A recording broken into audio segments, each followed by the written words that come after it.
It's a really tough feeling when someone you care about starts giving you the cold shoulder. You might be wondering, why is she ignoring me now? It can bring up a lot of difficult emotions, sadness, anxiety, even a sense of rejection. It's completely understandable to feel hurt when you sense a distance forming in a relationship. But before you jump to conclusions or let those emotions control you, let's consider a different perspective, a perspective rooted in the principles of Stoicism. Stoicism isn't about suppressing emotions, it's about understanding them and responding to them in a way that brings you inner peace and strength. One of the key ideas in Stoicism is that we don't control what happens to us, but we do control how we react. Her ignoring you might not be about you at all. There could be many reasons.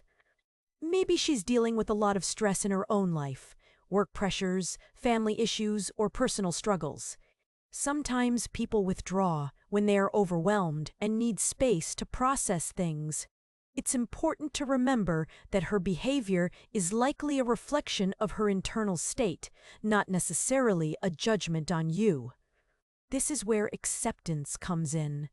Accepting that you can't control her actions is the first step toward regaining your own power.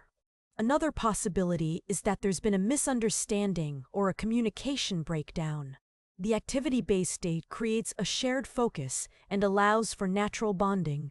It's an opportunity to see how she handles a little spice, literally and figuratively. Now consider this. I love just walking around and exploring new neighborhoods. This casual mention indicates a preference for a relaxed and unplugged date.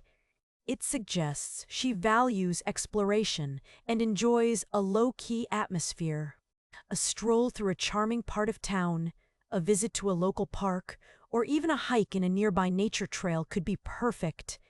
This kind of date is all about quality time and enjoying each other's company without pressure. It's a chance for connection and a deeper conversation. Here's another one. That band we saw last year was amazing. This isn't just nostalgia, it signals a shared interest in music. Use that frustration as motivation to find a better approach, to break down the problem, to seek help.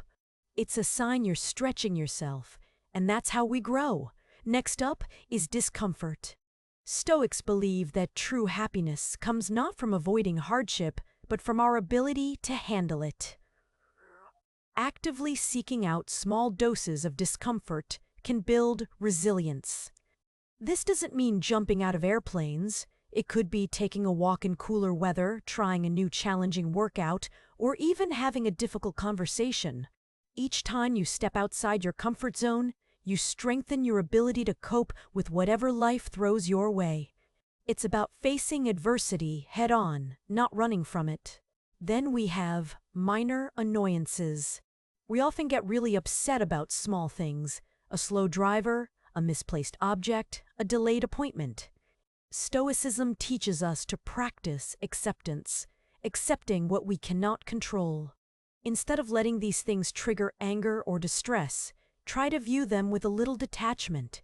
Recognize that they are ultimately insignificant in the grand scheme of things. This practice of letting go is key to inner tranquility. Negative visualization, also known as premeditatio malorum, is a powerful technique. It's not about being pessimistic, it's about preparing yourself mentally for potential setbacks. Imagine things going wrong, a project failing, a relationship ending, a health issue arising.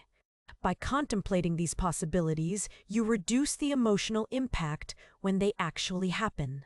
It fosters mental fortitude and helps you develop contingency plans. You're not wishing for bad things, you're preparing for them. Embracing sadness isn't about wallowing. Allow yourself to feel sadness when you experience loss or disappointment. Don't try to suppress it. This means aligning your actions with your beliefs and striving to be a good person. Think about your core values, what's truly important to you.